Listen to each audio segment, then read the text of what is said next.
আব্দুল করিম বলে ময়না তোমারে বলি, তুমি গেলে হবে সাধের পিঞ্জিরা খালি।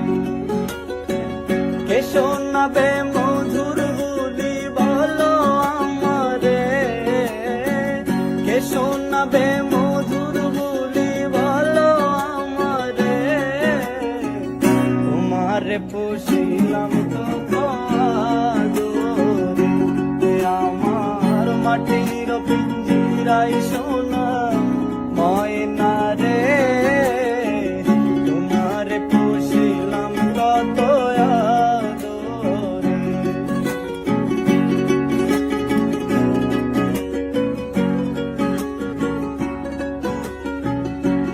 আব্দুল করিম বলে ময়না তোমারে বলি,